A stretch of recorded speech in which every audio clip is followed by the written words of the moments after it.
हमारे सहयोगी जतिन इस समय हमारे साथ जुड़ गए। जतिन, ये खुलासा हो रहा है कि हत्या के बाद इंदौर भी गई थी, क्या खबर आपके पास?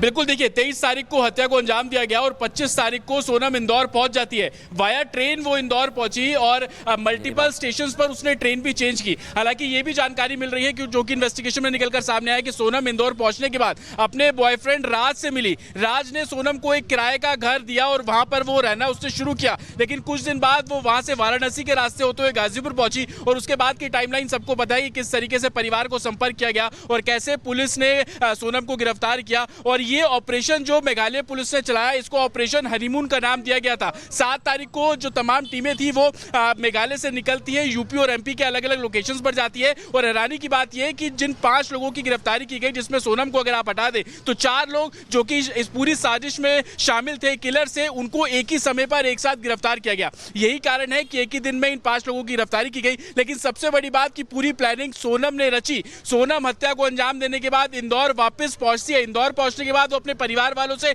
संपर्क नहीं करती है, ना ही किसी से मिलती है। वो सबसे पहले संपर्क करती है सिर्फ वो राज से। राज उसको किराए का जो कमरा है वो दिलवाता है और वहां पर वो रहना शुरू करती है। हालांकि पुलिस ये भी बता रही है कि लगातार उसके कॉल्स को ट्रेस किया जा रहा था। सोनम किसी अननोन नंबर्स का इस्तेमाल कर रही थी और उसी के जरिए राज और बाकी शूटर्स के संपर्क में थी। इन्वेस्टिगेशन ये भी बता रही है कि 23 तारीख को जब हत्या की गई थी, उस समय हत्यारों के साथ, यानी कि 3 जो हत्यारे थे उसके साथ सोनम मौजूद थी।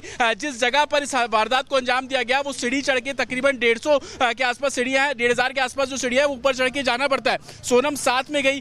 पहला क्लू पुलिस को तब मिला जब सीसीटीवी में तीनों हत्यारों के साथ सोनम ट्रेस होती है। ये वो जगह थी जो कि हत्या वाली वारदात से 10 किलोमीटर की दूरी पर थी और यही सही पुलिस को शक होना शुरू होता है। इस पूरे मामले की जो जांच की गई तो एक एक कड़ी को खंगाला गया। 45 से 50 ऐसे सीसीटीवी कैमरे थे जिनको खंगाला गया। बाकायदा एक सीक्वेंस तैयार किया गया कि मूवमेंट किस तरीके से शिलोंग से चेरापूंजी से वापस शिलोंग गुवाहाटी होते हुए जो ट्रेन का रास्ता पकड़ा गया, उसको लेकर तमाम जो मूवमेंट है वो तैयार की गई। ये बड़ा खुलासा है क्योंकि मेघालय पुलिस लगातार शुरुआत से, जैसे ही सीसीटीवी में सोनम 3 हत्यारों के साथ मिलती है, उसके बाद से ही इस पूरे ऑपरेशन को अंजाम दे रही थी। क्लूज जो है वो लगातार जोड़े जा रहे थे। यही कारण है कि सोनम इंदौर जाती है, अपने परिवार वालों से नहीं मिलती, किसी से संपर्क नहीं करती, वहां पर रहती है। और उसके बाद जब उसने देखा कि उसके साथी जो है वो गिरफ्तार होना शुरू होते हैं तो गाजीपुर में जाकर अपने परिवार को कॉल करती है। एक पूरी प्लानिंग बनाने की सोनम ने कोशिश की। आप जब उसकी तस्वीर देखेंगे जिस समय गाजीपुर से वो पकड़ी गई तो उसके गले में कोई भी आभूषण नहीं था, हाथ में कुछ नहीं था, बहुत सिंपल लग रही थी।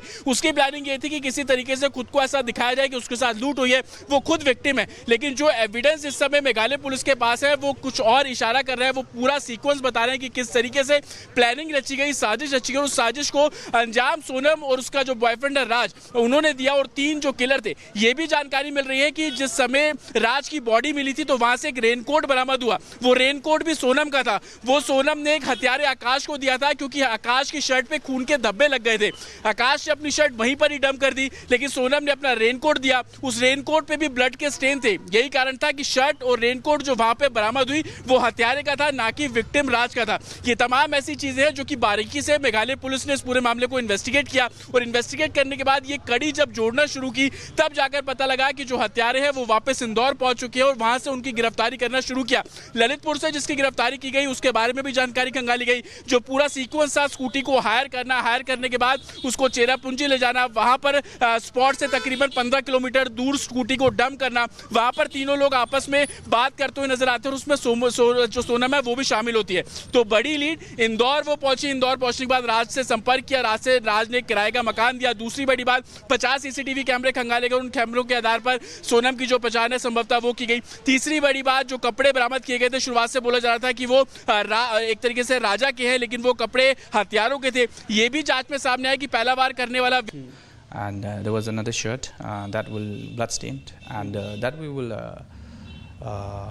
interrogate the persons, the accused persons, and then we'll be able to let you know. Sonam Shillong से सर यूपी गाजीपुर कैसे पहुंची? क्या इसको लेकर कुछ अभी तक आप लोगों को लीड मिली? कुछ Yeah, we only know that she had left our state on the 23rd itself, and she had proceeded there, and then but then the sequence of how she had traveled, and this is a matter of investigation, and we're being interrogated. Yeah. Indore गई थी sir, उसके traces मिले? Yeah, we will interrogate the matter. Yeah. Once we know once she comes here, then thorough investigation, and we'll interrogate her, and find out what were her sequence in which she had taken to reach the place. Finally, where she was found in Ghaziapur. Yeah. बहुत बहुत शुक्रिया sir बात करने के लिए। Investigation की जाएगी, custody ली जाएगी और पूरा क्राइम सीन रिक्रिएट किया जाएगा और जो भी लीड्स मिल रहे हैं उसको डीपली एनालाइज करके सबूतों के आधार पर जो जांच है वो की जा रही है। बड़ी जानकारी मिल रही है, वारदात के दौरान इंदौर गई थी। राजा मर्डर केस में अब तक का सबसे बड़ा खुलासा हम आपको बता रहे हैं। एक के बाद एक खुलासा हो रहा है। हत्या को अंजाम देने के बाद सोनम इंदौर गई थी, ये जानकारी हमें मिल रही है। सोनम ने इंदौर में आरोपी राज से मुलाकात भी की थी, जो उसका प्रेमी बताया जा रहा है। और 25 मई को शिलांग से सिलीगुड़ी पहुंची सोनम। उसके बाद खबर यह है, सबसे बड़ा खुलासा, कि वो इंदौर में भी गई थी।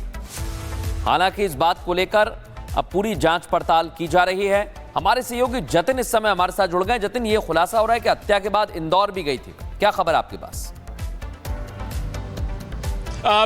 बिल्कुल देखिए, 23 तारीख को हत्या को अंजाम दिया गया और 25 तारीख को सोनम इंदौर पहुंच जाती है। वाया ट्रेन वो इंदौर पहुंची और मल्टीपल स्टेशंस पर उसने ट्रेन भी चेंज की। हालांकि ये भी जानकारी मिल रही है कि जो कि इन्वेस्टिगेशन में निकलकर सामने आया कि सोनम इंदौर पहुंचने के बाद अपने बॉयफ्रेंड राज से मिली। राज ने सोनम को एक किराए का घर दिया और वहां पर वो रहना उसने शुरू किया। लेकिन कुछ दिन बाद वो वहां से वाराणसी के रास्ते होते हुए गाजीपुर पहुंची और उसके बाद की टाइमलाइन सबको पता है कि किस तरीके से परिवार को संपर्क किया गया और कैसे पुलिस ने सोनम को गिरफ्तार किया। और ये ऑपरेशन जो मेघालय पुलिस ने चलाया, इसको ऑपरेशन हनीमून का नाम दिया गया था। 7 तारीख को जो तमाम टीमें थी वो मेघालय से निकलती है, यूपी और एमपी के अलग अलग लोकेशंस पर जाती है। और हैरानी की बात यह है कि जिन 5 लोगों की गिरफ्तारी की गई, जिसमें सोनम को अगर आप हटा दें तो 4 लोग जो कि इस पूरी साजिश में शामिल थे, किलर से, उनको एक ही समय पर एक साथ गिरफ्तार किया गया। यही कारण है कि एक ही दिन में इन 5 लोगों की गिरफ्तारी की गई। लेकिन सबसे बड़ी बात की पूरी प्लानिंग सोनम ने रची। सोनम हत्या को अंजाम देने के बाद इंदौर वापस पहुंचती है। इंदौर पहुंचने के बाद वो अपने परिवार वालों से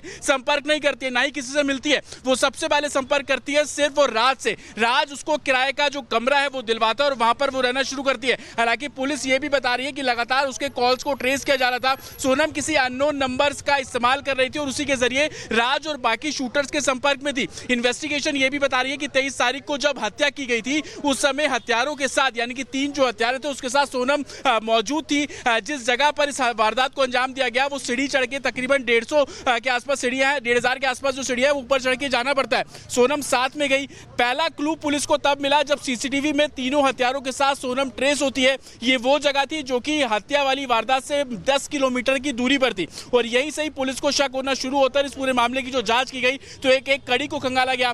45 से 50 ऐसे सीसीटीवी कैमरे थे जिनको खंगाला गया। बाकायदा एक सीक्वेंस तैयार किया गया कि मूवमेंट किस तरीके से शिलांग से चेरापूंजी से वापस शिलांग गुवाहाटी होते हुए जो ट्रेन का रास्ता पकड़ा गया, उसको लेकर तमाम जो मूवमेंट है वो तैयार की गई। ये बड़ा खुलासा है क्योंकि मेघालय पुलिस लगातार शुरुआत से, जैसे ही सीसीटीवी में सोनम 3 हथियारों के साथ मिलती है, उसके बाद से ही इस पूरे ऑपरेशन को अंजाम दे रही थी। क्लूज जो है वो लगातार जोड़े जा रहे थे। यही कारण है कि सोनम इंदौर जाती है, अपने परिवार वालों से नहीं मिलती, किसी से संपर्क नहीं करती, वहां पर रहती है। और उसके बाद जब उसने देखा कि उसके साथी जो है वो गिरफ्तार होना शुरू होते हैं तो गाजीपुर में जाकर अपने परिवार को कॉल करती है। एक पूरी प्लानिंग बनाने की सोनम ने कोशिश की। आप जब उसकी तस्वीर देखेंगे जिस समय गाजीपुर से वो पकड़ी गई तो उसके गले में कोई भी आभूषण नहीं था, हाथ में कुछ नहीं था, बहुत सिंपल लग रही थी। उसकी प्लानिंग ये थी कि किसी तरीके से खुद को ऐसा दिखाया जाए कि उसके साथ लूट हुई है, वो खुद विक्टिम है। लेकिन जो एविडेंस इस समय मेघालय पुलिस के पास है वो कुछ और इशारा कर रहा है। वो पूरा सीक्वेंस बता रहे हैं कि किस तरीके से प्लानिंग रची गई, साजिश रची गई। उस साजिश को अंजाम सोनम और उसका जो बॉयफ्रेंड है राज,